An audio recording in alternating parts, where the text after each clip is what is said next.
রাজনীতিবিদদের একটা বড় অংশ, বিশেষ করে পার্লামেন্টে যারা থাকেন, তারা ব্যবসায়ী। এটা কেন প্রবলেমেটিক? এটা এজন্য প্রবলেমেটিক, তারা রাজনীতিকে ব্যবসার স্বার্থে ব্যবহার করেন।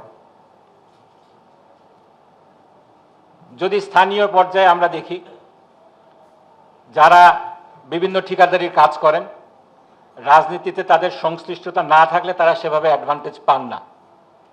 যে টেন্ডারগুলো হয় সেই টেন্ডারে তারা পার্টিসিপেট করলেও কাজ পান না। সেজন্য কোনো না কোনো পলিটিক্যাল পার্টির শেল্টারে তাদেরকে থাকতে হয়, রাজনৈতিক পোস্ট পদবি হোল্ড করতে হয়। এটাও একটা ব্যাড কালচার।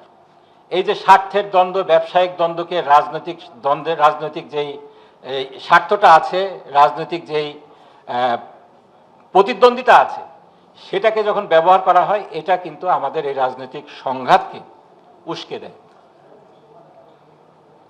তৃতীয় যে জিনিসটা আমি দেখেছি,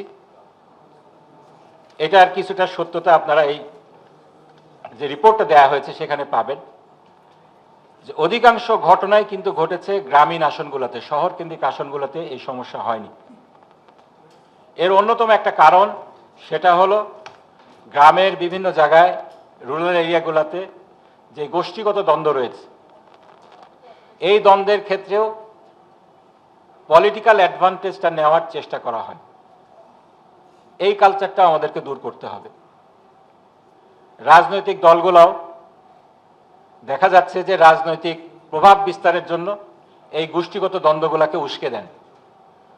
আমাদের এই গ্রামীণ যেই অবকাঠামোটা রয়েছে, সামাজিক শৃঙ্খলাবোধটা রয়েছে, এটা নষ্ট হয়ে যাচ্ছে। বিভিন্নভাবে মিডিয়াতে গ্রামীণ যে সালিশের বিষয়টা ছিল, যে হারমোনিটা রক্ষা করার যে মেকানিজমগুলো ছিল, পরিকল্পিতভাবে ধ্বংস করে দেওয়া হয়েছে। আমরা এক সময় দেখেছি মিডিয়াতে ফতোয়া নিয়ে অনেক কথা হয়েছে, টার্গেট ছিল এই গ্রামীণ সালিশগুলোকে বন্ধ করা। আমি অস্বীকার করি না, গ্রামীণ যে সালিশি ব্যবস্থা রয়েছে সেটার অনেক সমস্যা রয়েছে।